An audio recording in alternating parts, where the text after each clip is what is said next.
Wonderful. There might be other participants are increasing. What we might do is just go quickly around the table and we might get the key people who are around the table here introduce themselves. So if I could, I'll start. So Justene Gordon, CEO of the Burdekin Association, and we'll head clockwise. Sure, sounds like a good idea. Hi, I'm John Davies. I'm the president of the Burdekin board. Hi, I'm Jill Lawrence. I'm a board member. Graham Bargwanna, the head of business and stakeholder development.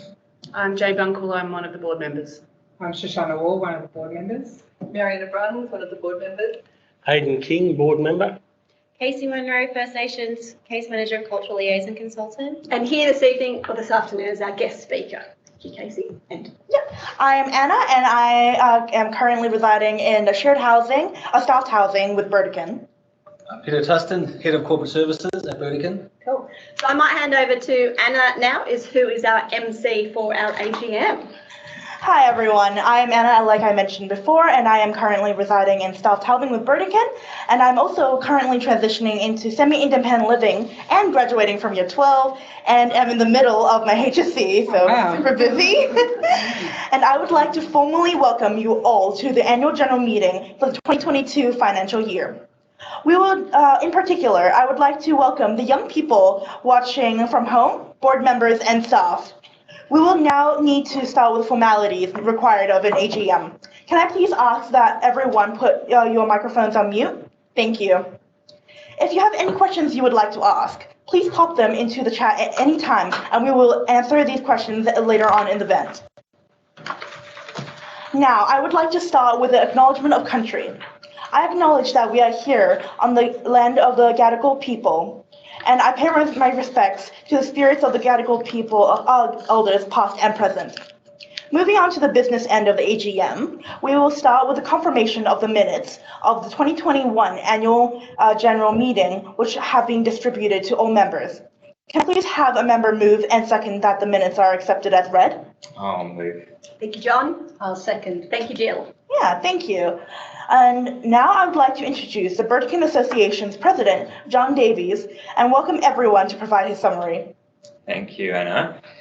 Good afternoon and welcome to the Burdekin Association AGM for 2022.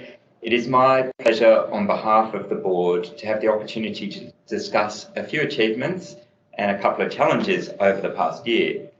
First, I'd also like to add my acknowledgement to the traditional custodians of the land on which we meet today, the Gadigal people of the Eora Nation, and pay respects to elders past, present and emerging. I'd also like to acknowledge all the people with lived experience of youth homelessness and hardship. At Burdekin, we believe every young person has a right to a life that offers opportunities to fulfil their potential. This belief drives all of our actions at Burdekin, whether large or small. On our website, burdekin.org.au, give me a bit of pump there, website, we have a section called In Their Own Words, which refers to several young people's stories. I really have enjoyed reading these stories because they bring to life the work that we do and the reason for why Burdekin exists. One of these stories discusses the concept of home. That story, I'm going to quote that story, a part of that story. They say a man's house is his castle. After you've been homeless, you thank heaven for every brick. Pliny the Elder said home is where the heart is. After you've been homeless, you're grateful to have found where it's been hiding all these years. Helen Rowland said, home is any four walls that enclose the right person. After you've been homeless, it changes your life to know the right person is you. This broader concept of home, which is referred to in Jesse's words, forms a key part of the change that we see in our society. One of the achievements over the last year has been for our organisation to unpack and better understand our positive impact that we have in our community and to work out how we measure the special source of our Burdekin way. Special source is something that Burdekin would love, that Justine loves to comment on. Thank you, Justine. I do. Our special source. Burdekin's impact on the lives of young people focus on 3 areas. Firstly, we ensure young people have a home where they can fulfil their potential, a home they can call their own, well beyond simple and a physical space, a home in which they feel safe and emotionally well, a home which provides the foundation for a sense of belonging and connectedness to culture, to peers and to the community, a home that they can truly feel is their home. Secondly, once that person has settled in their home, in line with our holistic understanding of a young person's needs, a young person is supported to successfully transition to independence, a beginning and a start to breaking down that cycle of disadvantage. And then thirdly, our impact, when looking at our impact, once that young person lives an independent, well-connected life, they can then contribute to their respective communities and help those communities thrive. So in summary, Burdekin's impact is in 3 areas. Firstly, establishing that broad sense of home. Secondly, supporting a young person's transition to independence. And then lastly, helping our local communities thrive. In our recent review of our theory of change, one of the key success ingredients, and probably and arguably the most important, is the ways in which we build trusted relationships between our Burdekin team members and the young people that we work with. I was lucky enough to relatively recently hear PJ, one of our young people, share some of his story. PJ's words are also available on our website. It is the strength of the relationship that between the staff member and young person that PJ makes a big emphasis of in his story. He says, I want to thank Huzzy for always being there, being my best friend when I had no one. Best friend. It is the passion and dedication of our staff that makes all the difference here at Burdekin. I would like to thank our team for their flexibility and practical approaches, particularly over the extended COVID-19 pandemic period and some other challenges that we faced over the last year. Also this year, with great sadness, we farewelled one of our board directors, Maury Young, who passed away in February 2022. Maury made an outstanding contribution to the whole welfare sector. The Burdekin Association was fortunate to have him on our board.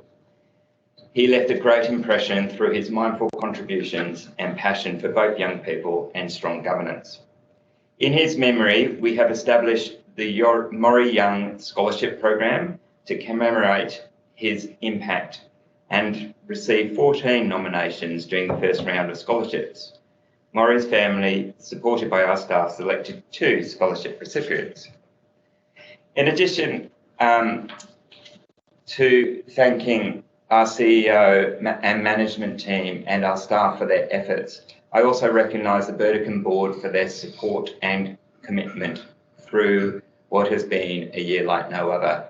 My thanks go to Jill Lawrence, Jane Bunkle, Hayden King, Aidan Douglas, Mariana Brong, and Shoshana Wall. It has been a privilege to work with all of you over the last year. Thank you, Jill, for your leadership over the last few years as president. Thank you for your focus on improving the foundations of our Burdekin business.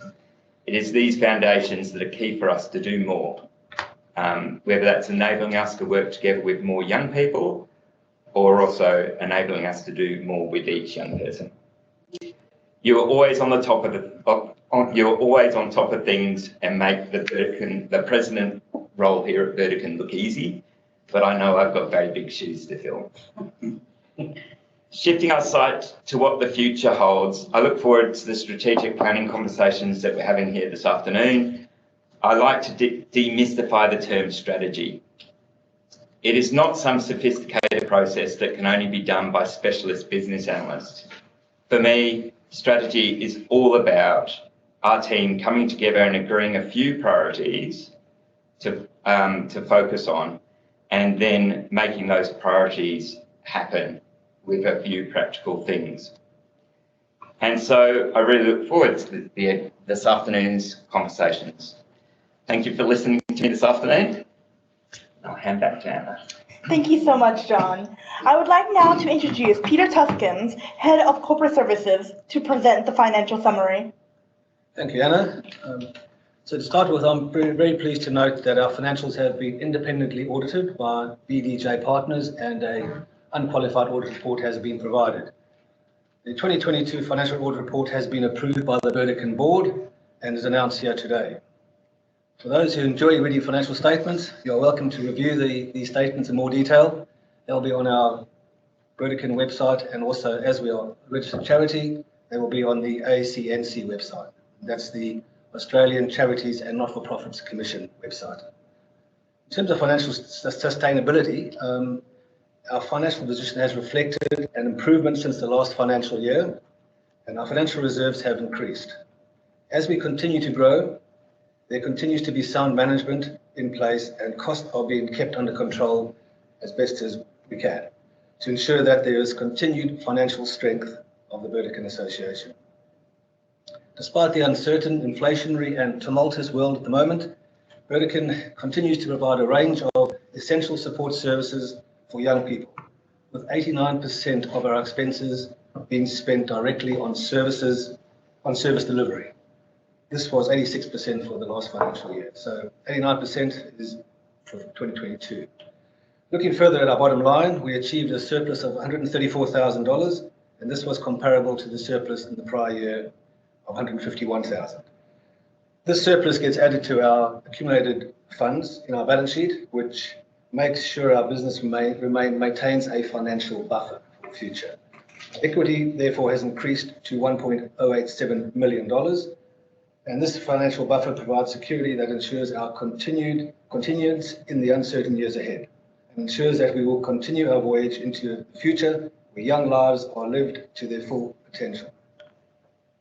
And lastly, the Burdekin Association growth with our total revenue has grown from $12 million in 2021 to just over $16.6 million in 2022, which is 38.3% increase. This growth demonstrates the trust that New South Wales Department of Communities and Justice places in the Burdekin way. And so just in summary, Burdekin continues to be financially sound and sustainable for the future. Thank you. Thank you so much, Peter. The preparation of the annual report is a labor of love for the CEO and all the staff at Burdekin, as it highlights the achievements of the previous year. And it has been a pretty huge year. So it gives me great pleasure to present the association's 2022 annual report. Shoshana, can you hold that up and wave it around? So that will be presented as a link on our website, the Burdekin Association website. So you'll find that annual report there. Yep, and if you would like a hard copy of the report, please put a comment in the chat and we will have that mailed to you. In addition, I present the financial statement, and this has been sent to our members. This can be located on the HCNC website, as mentioned before, with a brief summary provided in the annual report. Can I please have a member move and second that the annual report and financial statements are accepted? I'll move. Yeah. Thank you, John. I'll second. Thank you, Jill. Yeah. Thank you so much. Now, for the election of the board members and office bearers for 2022 to 2023, I now declare all positions are vacant, and I call upon Graham Bagwana to preside as returning officer. Thank you, Anna. Well, as the number of nominations received is less than the number of vacancies to be filled, a vote is not necessary. So may I congratulate the following board members and office bearers on being elected for the forthcoming year. And I don't know if we should applaud for each now. I think our new president needs a round of applause. John Davey. I'll take that instruction from the president. Our vice president, Shoshana Wall. Secretary, Jane Bunkle. Treasurer, Hayden King. And board members, I'm going to go into one. Jill Lawrence. Aidan Douglas, Apologies. Mariana Bruns. Congratulations again and best wishes for the year ahead. Thank you so much, Graham. And thank you to all the board members and all that have contributed to the association during the past year. Now, move on to any general business. If those of you at home have any questions, please pop them in the chat and we will answer them now. Any questions? No? All right. If any pop up, we'll follow them up at the end of the AGM. In the chat. No questions. Wonderful. Amazing. Now, we would like to appoint the auditors for the forthcoming year. Would a member like to move a motion to appoint Barnes Dowell Jones as auditor for the 2022 to 2023 financial year? I'll move. We have John and Hayden. Oh, Hayden, nice. I'll second them. Thank you, Hayden. Thank you so much. Now, I would like to introduce our guest speaker, Casey Munro, who is the First Nations Case Manager and Cultural Liaison Consultant at the Burdekin Association. Thanks, Anna. Thank you for having me here today. I really appreciate it. Before I begin talking, I just wanted to take a moment to acknowledge our traditional custodians of the land on which we gather. I'd like to pay my respects to our elders past, present and emerging, and extend that respect to all of our neighbouring First countries. I'm a Wiradjuri woman, so I'm traditionally off country, and it's been a real honour being able to be here today. For those who don't know my role, as Anna mentioned before, I'm the First Nations Case Manager and Cultural Liaison Consultant. My role is to support our young people with all of their cultural case plans, as well as our case managers, but also provide support with our Aboriginal and Torres Strait Islander young people and children. Over the last couple of weeks, we've had some training sessions, well, not training sessions, but cultural collab sessions with Gunawira. And in those sessions, it's been really authentic and really organic. And it's just been beautiful to be able to provide our space as an organisation to actually sit, listen, talk and unpack places that we can improve on, but the direction in which we are going. And it come from a space with purpose. And it's not just going to be a tick and flick, but with all of that being said, it's going to take a lot of patience.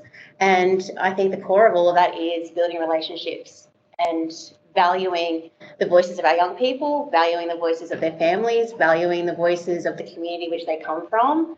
I know that we are kind of on the latter end of the section when kids come into out-of-home care, which is really unfortunate, but we still have the position and we still have the platform and we still have the ability to speak up for our young people, to speak up for our families and speak up for our community. And we need to get kids with their families. They don't need to be in homes like with the situation that they're in and being part of the system. It's really, really life-changing. So we have a really good opportunity to break those cycles and move forward. So yeah, that's just pretty much me, and thank you so much for having me here today. What I might do is open the floor for any questions from Casey, because I know sure. Casey I have a wonderful opportunity in Casey that her and I can speak bluntly, openly, transparently about what is it that Burdekin should be doing, need to be doing, and how do we grapple with what's coming in the future. And one of the things that's coming in the future is that DCJ have an expectation that all Aboriginal and First Nations children and young people will be transitioned to Aboriginal owned community organisations. And that's something that's being pushed by various sectors. Mm-hmm. And for us, I mean, Casey and I discuss this kind of concept and we look at, well, how that's going to work. What are the barriers? What do we need to do? But what can we be doing as an organisation right now, given that 27% of our children and young people in out-of-home care are First Nations or Torres Strait Islander? So Casey, in that kind of concept, what do you see Burdekin needing to focus on? Relationship building. And when I say relationship building, I don't just mean with stakeholders, I mean with community and providing supports for the family, because like I said, when young people come into care, we get the reactive space. The decisions are already being made. We just get the information and the trauma that comes along with that action placed with us. We then have the responsibility to kind of break that down and try and build and empower our young people. But to do that, we need to support the family. We need to support the communities. We need to be out in the communities and building genuine networks, not just obligated tick and flicks. we need to be looking at ways how we can work together and listen to a community. It's Aboriginal communities have always been told what to do. Yes, you can marry this person. Yes, you can speak your language. Yes, you can go downtown after 10 a.m. in the morning. They've always been told. They've never really been given the opportunity to really voice their needs, voice what they need to say, and actually be heard. And I think Burdekin need to use the opportunity to actually make those relationships, connect with them, and actually listen and hear what needs to be addressed within our communities, because we need to stop this. This is a preventable measure, but with that, we need to grow. With growth comes being uncomfortable. It comes with looking at your truth, your internal bias, your conditioning to stuff. And that is a really, really yucky space to be in, but you've got to embrace the yuck to move forward, to grow, for it to flourish. And that ripples down to the communities and the strength that we have as an organisation. It ripples down to the work that we do with our young kids. Like the minute you walk into a house, our kids know what's going on in your world before you even open your mouth. And they know what's going on in their world. And if you've got the two colliding, it's not a good mix. But if we're supported and we're supported by community, like if you don't have a mob on your back, there's no point in you doing anything. You have to have your relationships with community. You have to have the support with community and utilising their voices and just giving them the opportunity to be involved and part of the decision-making process. So many times I hear, oh, we need to talk to the family. Bring the family in. Bring the family in. Bring all the siblings. Bring all the uncles and aunts. Bring them all in and be part of meeting and making the decisions to move forward, because their lives are more than just a piece of paper. They've got to live it. We do the 9-to-5 stuff, but they live the 9-to-5 stuff that we make, and we really need to listen. Casey, one more question that I have. Some people, with our DCJ acquittals process, what we need to articulate is what the percentage of children and young people in our care are of Aboriginal and Torres Strait Islander, but also then what percentage of staff do we have that are Aboriginal and Torres Strait Islander. Now, is our percentage of staff an indication of a service that is delivering in an appropriate manner? I haven't given you a delayed response because I'm thinking, but being completely honest, it doesn't matter how many Aboriginal staff members you have. If they're not supported being at work, the connection and the relationships with community and the work that we do isn't there. I've worked in organisations where we had a really high population of Aboriginal staff members. The support for us living in the community doing the work that we were doing was pretty much non-existent. That created a whole high turnover. That created a lot of people leaving. It created a lot of trauma, not only just for those professionals and individuals, but also for our community, because they then lost a platform. They then lost an advocate. And then it came down to it being passed on to somebody else, and that adds an extra strain. I think we really need to look at supporting our families in community, and I sound like I'm repeating myself, but that's literally where our staff members are coming from. They're coming from community. They're not coming from different places and just being part of the system and being part of the organisation. They're literally coming from the little group nooks and crannies of our community. When they go home, they're representing our organisation, and they're also representing their community when they're at work. And it's, just really supporting that.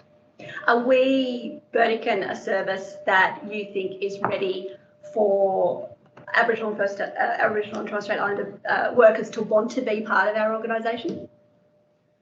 Personally and professionally, Burdekin is a breath of fresh air. Oh, that's good. I think what the work that Burdekin do is quality. It's quite good, and in comparison to some other organisations that we have, we face a lot of the barriers and the hardship of being the middleman of the system, because our young people have already come into care. We didn't play part in that decision. That decision is already made.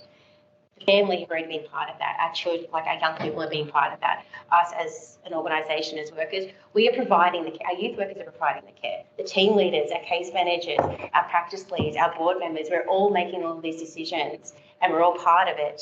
We need to look at different ways of how we can be a bit more grounded and hands-on with that.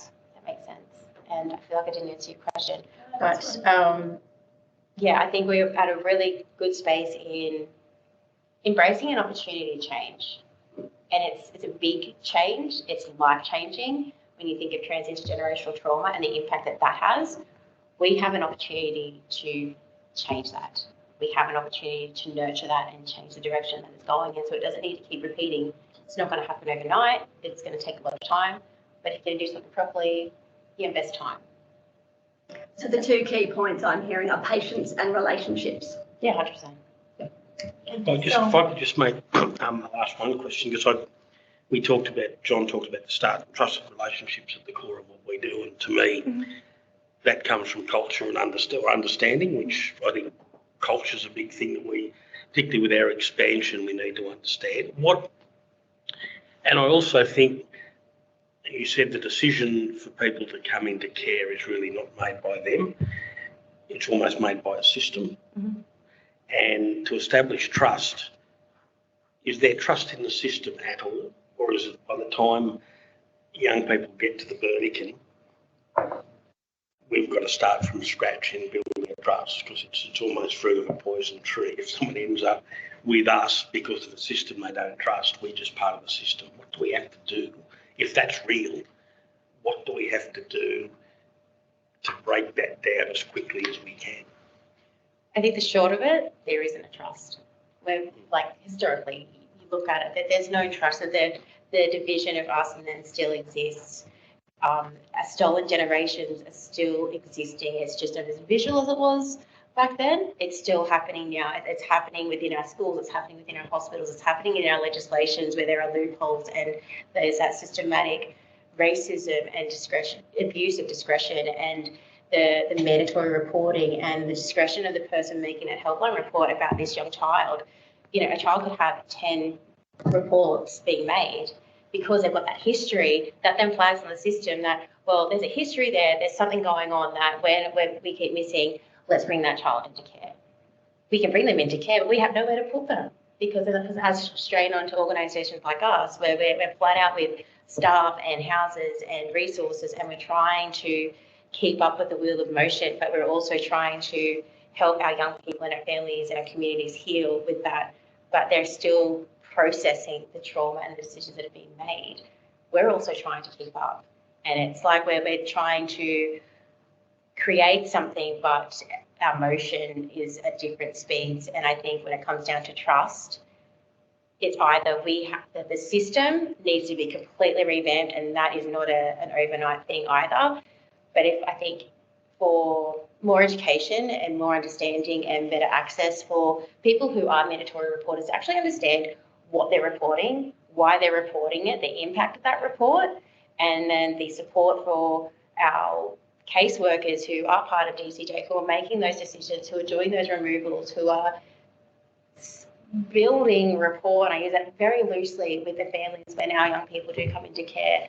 And then when they're with us, then there's also the legal system of, you know, AVOs and the red tape with, yes, you can talk to dad, but you can't talk to mum, or, you know, dad's passed away, but you can't process your sorry business right now because you've got to do this and you've got a court date and rah, rah, rah. There's so much for our young people need to process, and they're all babies at the end of the day.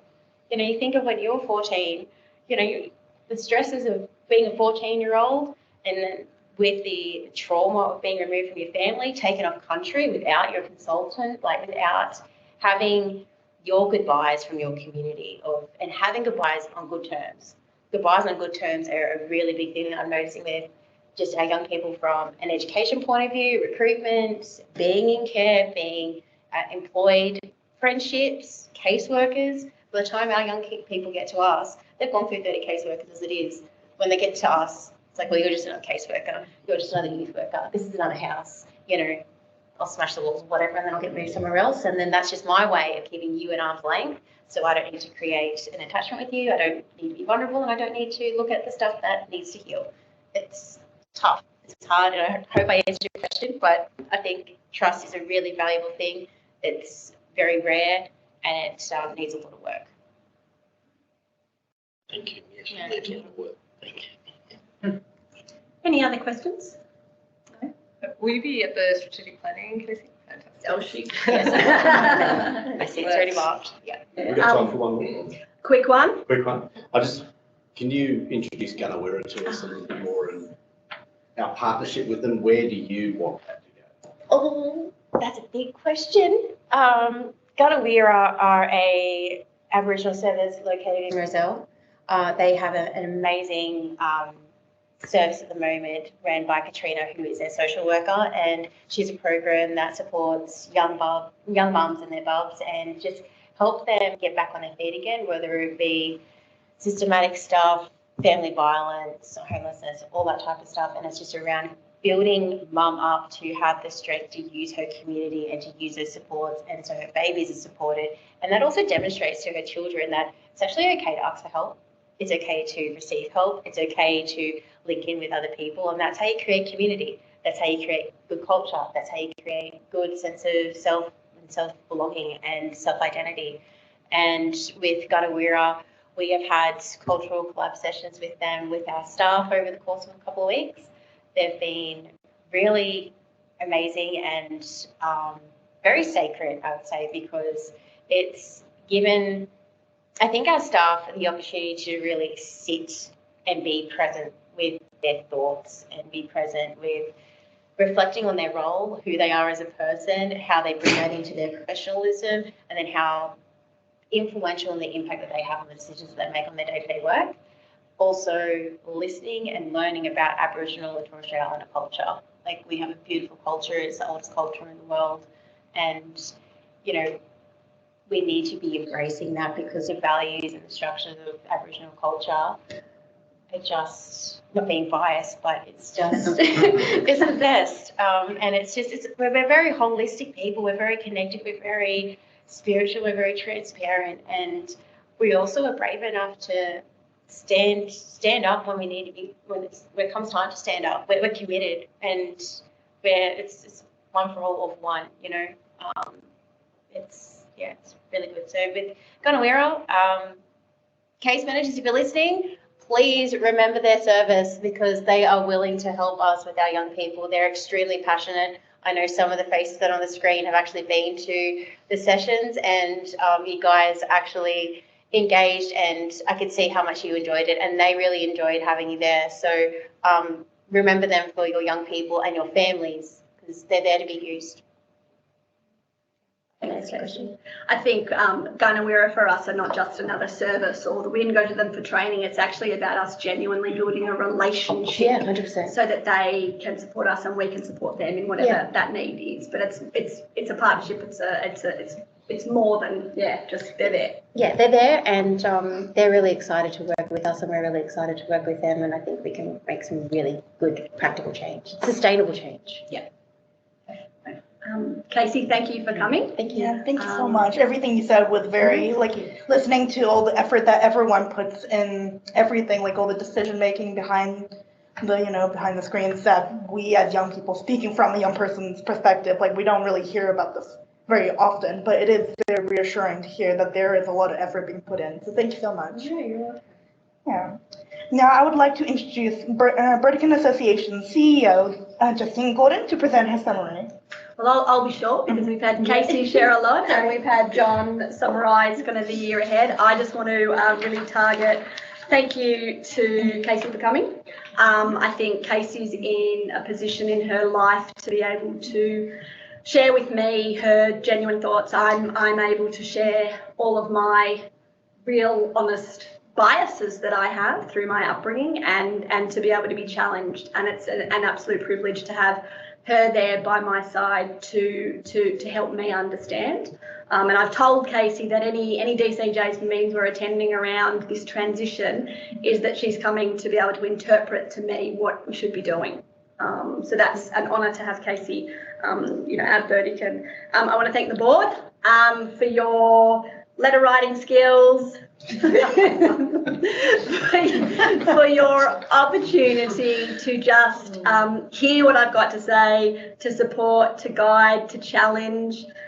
Jill, thank you for your time as president. I've said to you multiple times, you have taken this organisation from a little baby into quite a full-grown adult, and you're handing over something to John, which just looks so beautiful. So John, you are tasked with maintaining that beautifulness, and I'm really excited. Shoshana and Mariana, you're here for the first year, and it's been wonderful to have people want to join the Burdekin board and be excited to be on it and to share the skills and assets you have. Hayden and Jane, thank you for being available for my texts, for my questions, for being there to support or offering a level head sometimes. So I thank the board for their support, and I look forward to the year ahead. Hopefully it's not as intense as the year that has been. To the staff, I've got our head positions, which are Graham, Maura and Peter, and it's been wonderful to be able to share the responsibilities with them, and for every staff member that we have, whether it's Steph in risk and compliance, and down to Adrian, who's sitting out there in the Eora room, who's coming to our strategic planning session. He's a youth worker, and he represents the vast majority of our staff, and you are so important to our organisation, and we want to listen more, we want to understand how we can do better, and we want to work together to achieve quality and equity across all that we do. Anna, I thank you for coming again. No problem. I think this is the third time we've asked Anna to be involved in an event, and I think I've seen the growth and maturity in Anna over this time. She's here in the middle of her HSC, and she'll be moving shortly into her own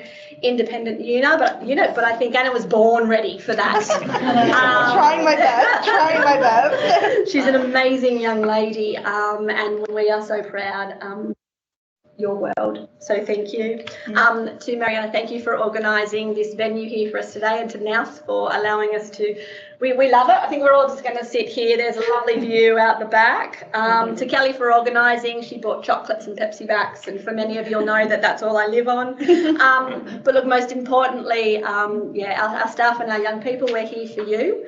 And to Hayden's point, we're part of the system. Yeah, we are. So every young person that we start with, they don't trust us. And our job is to be patient and to give them the space where we can be somebody that they can trust. And thankfully we find that mostly that can happen, and it's a hard job. It's a hard job to get that happening, and throw on your teenage years in the middle, and it just adds a whole nother element.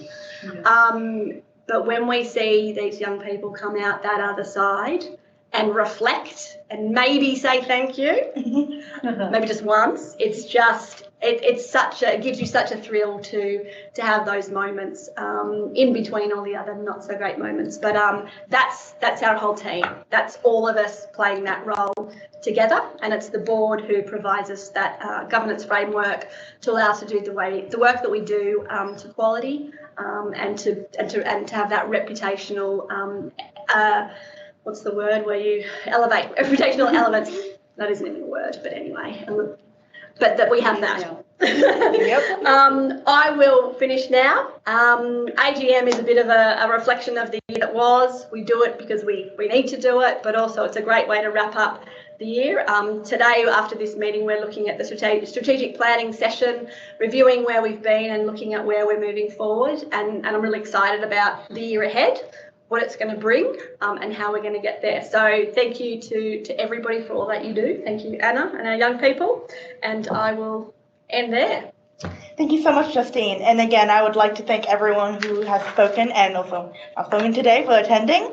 Now, that concludes our AGM. Thank you, everyone, again for attending this afternoon, and we look forward to an exciting year ahead. I now declare the meeting closed.